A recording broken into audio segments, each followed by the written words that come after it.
Welcome to Melodies TV, Ghana's #1 social platform. Hey, Anna Western Togoland fui in somewhere okay. Just say, Anna, you see, and that's what I've said. Senia, a buying a treatise assembly, obitinichi no case in Grofu, woman sem ye there. I say, oh dear, answer me better as a subscribe, not click the notification bell, so oh yeah, the latest news be about one Sabeka. The breaking news coming through right now, and they say, a buying a discharge Western Togoland for ya yet almost 60 people are arrested or more, or more attack police station in Yama arrested or no. A buying a dropping the charges against them. Yes. Our Accra Circuit Court and now ye try 60 arrested a year Western Togoland for you. A buying a dropping the charges against them. That's what we are hearing right now. CTFM4 air report it.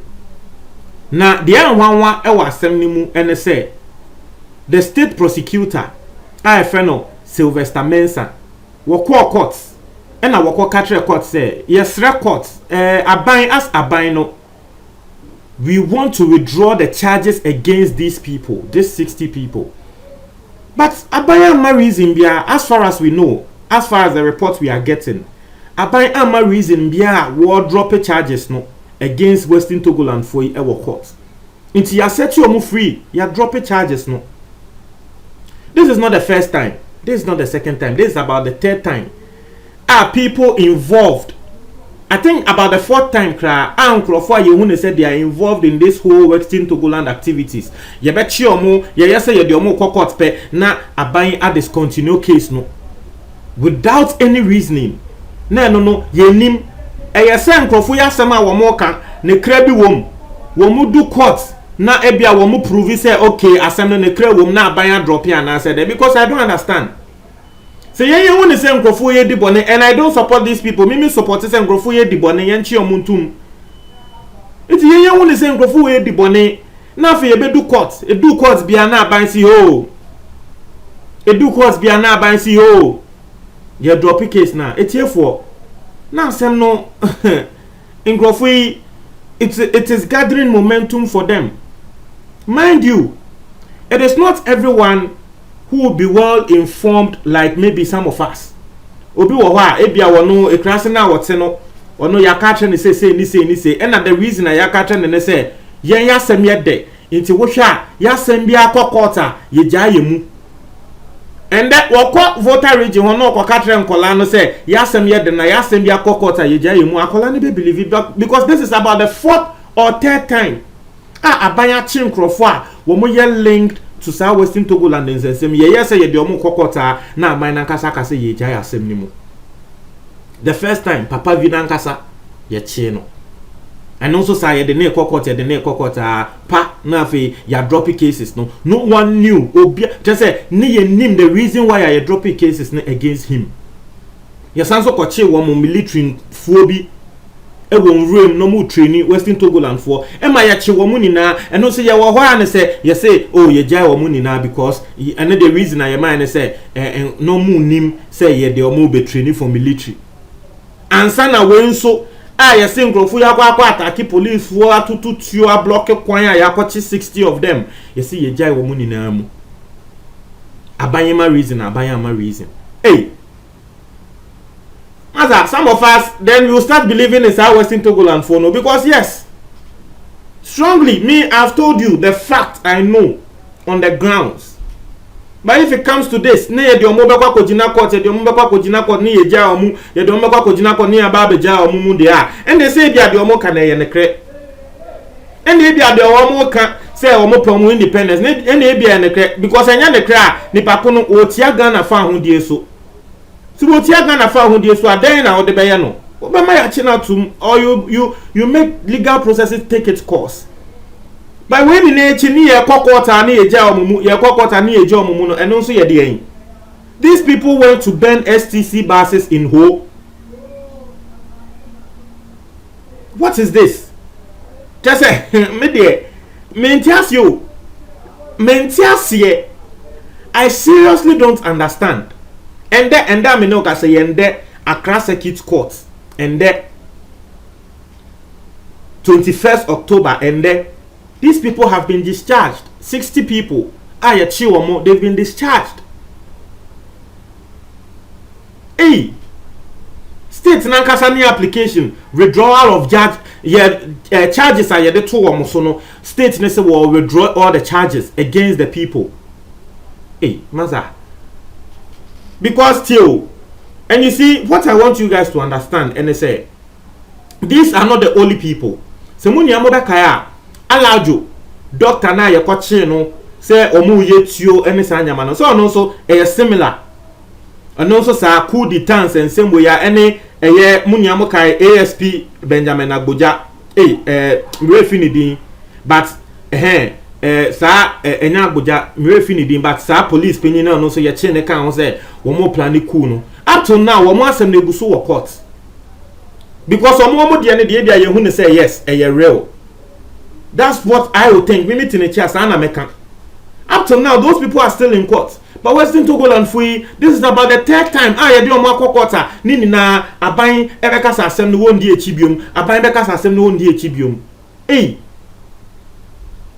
And without any explanation, wait dear, you hear explanation from abain. Wait dear, we need explanation from abain. Wait dear, we need explanation. We need to know the reason why Western Togoland for ye di omo ko jina court pe. Ni afi yeja wo mo asemu ye de omu kojina court pe ni yeja. We need to know, is there something we are not being told? Is there a secret? Ebia Western Togoland for ye de omu kojina court wo mutumi be prove wo court wo say na yeja wo mo ana. I want to know. I don't understand.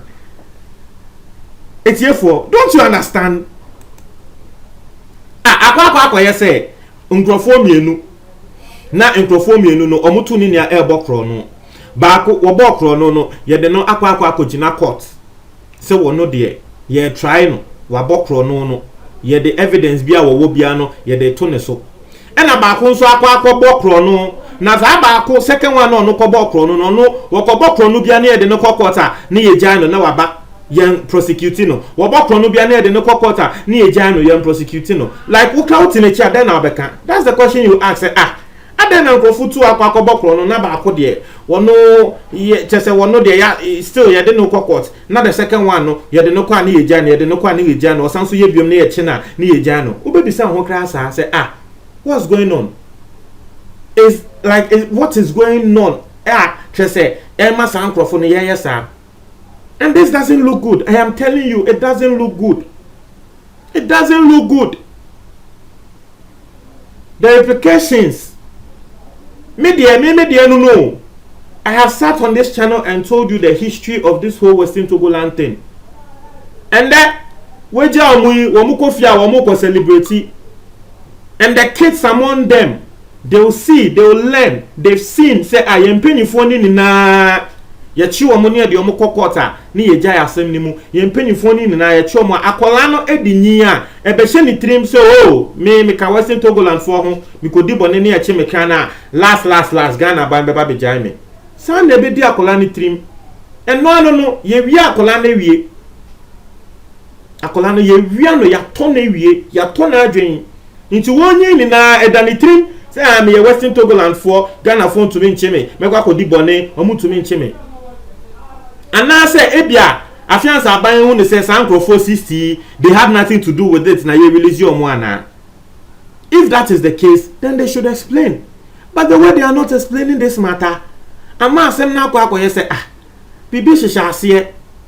Because yes, okay, ebia Ghana for ye be waba na aka say Ghana for ye koye investigation wie no nkrofo 60 ye chi wo mo say wo mo ka Western Togoland for ho ye de o mo court ye hu ne say nkrofo 60 no na enye o mo no mo kodi sa abone no o mo a wo mo di bone no enye o mo ebia wo be ka ne say Ghana for ye be ti say okay because it happens in same to me see ama bobi a won ka ho kra na ya chi na akofra. In fact nkrofo 60 ye chi o mo a lot.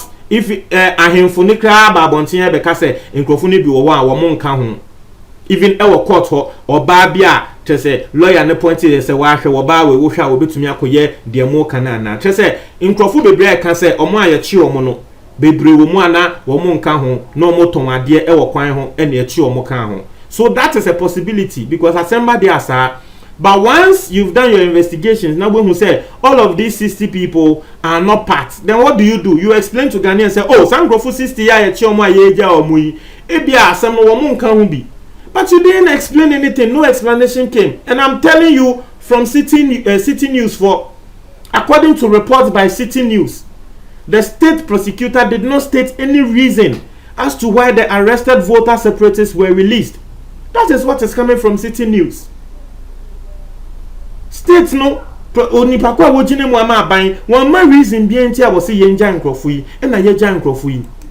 What is going on?